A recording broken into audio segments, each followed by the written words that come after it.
in order to restore the vision to the eyes. And she says, Thoth tells Isis, you can restore his sight by putting spittle in his eyes.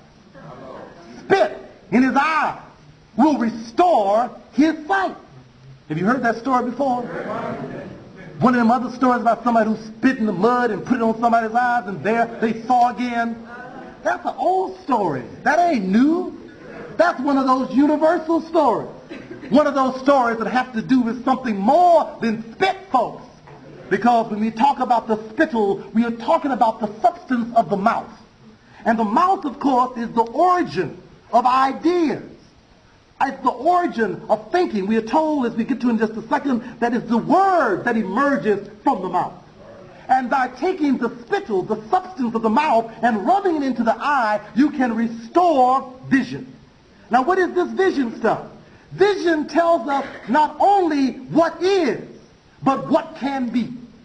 We are not talking about the vision that just lets us see. Vision is the ability to see what not yet is. That's why the third eye is the eye of true vision. Because the eyes that are here simply tell you what's there. The eye that is here tells you what always has been and what can be. So in order to restore the vision in the eye, it became necessary to rub the eye with the spittle from the mouth. In other words, to bring words to the eyes, to the consciousness, to the awareness. And in doing so, you could begin to restore the vision. You had to bring ideas to the person to restore the vision. You had to begin to take the spittle from the mouth of truth, the spittle from the mouth of reality, the spittle from the mouth of the depth of a being, and put the vision back into the head of the person. Because it was the eye that was able to give the Creator. That's why it's called the all-seeing eye of the Creator. The Creator saw not what was, because the Creator was operating in total darkness. The Honorable Elijah Muhammad used to say in triple darkness. Was operating in total darkness. And there was no light. But because of his ability to have vision, the Creator was able to bring into being all that is out of the eye that could see all. So in order to restore vision to Osiris, he had to be fed with ideas. And then finally we said that the opening of the mouth, a very important ceremony that, the priests try to demonstrate that now, particularly in the Catholic Church, when they give you the blood in the body, in the mouth. And the priest goes along, he gives it to you in the mouth. Well, that's another one of those rituals that had its origin in the opening of the mouth of the dead. Because in opening the mouth, you restore the ability to speak. And with the word, everything is called to life. In the beginning was the Word. Adam, in the Quran we are taught, was taught the name of things. His ability to name all that was in creation gave him the power over creation. His ability to be able to label and identify and to know what was there was the power of the Word. Because the Word was the source of power to be able to transform and change and master what existed in the garden. So in restoring the ability to speak, in giving the mouth open again, what was deaf and dumb becomes conscious, becomes visual, becomes verbal. The person becomes creative and the power to build.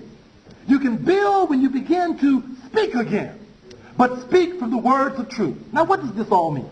This means, brothers and sisters, that the only way that we can be resurrected from the dead is to be restored in our form. As the ancients told us that Isis was able to restore the form of Osiris. And based upon that model, for thousands of years, our ancient African people utilized the rituals to go along with that, to continue to bring a message to this time, to deal with this event.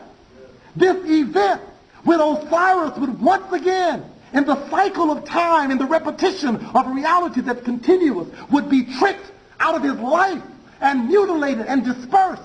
And the same principles by which you could be assured of resurrection must be reenacted. The ritual of the revival of consciousness, which is done by the stimulating educational experiences that begin to teach people the nature of themselves, to begin to awaken the sleeping consciousness that's there, that's waiting to take charge, to take hold, to master and to rule as it always did. To be able to revive the mind and lay the foundation for the mightiest structures that exist in the world today. To be able to revive the mathematical insight that people were able to perceive from looking at and studying the heavens. To be able to restore the understanding of the heavens and the earth and the movement and the rotation and the transition and the transformation of all there is. To be able to revive the mind that has already solved all the problems that we think we can't solve. To be able to revive that consciousness by simply speaking into the ear. Giving the words into the ear. Bringing true education to the people. Bringing true knowledge to the people. Helping the people know who they are. Helping people know what they are. Helping your children, helping your brothers and sisters understand the power that they have been given in the very nature of their creation.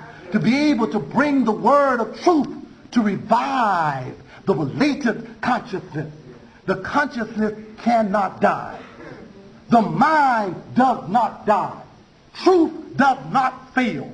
What was, always has been, always will be. The only way that you can control consciousness is by putting it to sleep. But this is the awakening for Dallas today. And we are here to tell you that if these words that are being shown and danced and beat on the drums and demonstrated in song and scholarship and intellectual understanding is brought to the minds of the people of Dallas, Dallas will wake up and get out the grave today. And all you need is to whisper into the ear. Listen. The eye, the vision. The vision needs to be restored. We've got to begin to believe that there's something we can do besides what's in front of these eyes. We've got to get spittle. Spittle from ISIS. The spittle that came from Thoth. The words of a Marcus Garvey. The words of an Elijah Muhammad that gave birth to an Imam W.D. Muhammad, that gave birth to a Louis Farrakhan, that gave birth to a Malcolm El-Hajj Malik Shabab. He was given birth by the spittle of ISIS that came through Elijah. That all of them came into an awareness, into a consciousness that gave them growth to go with.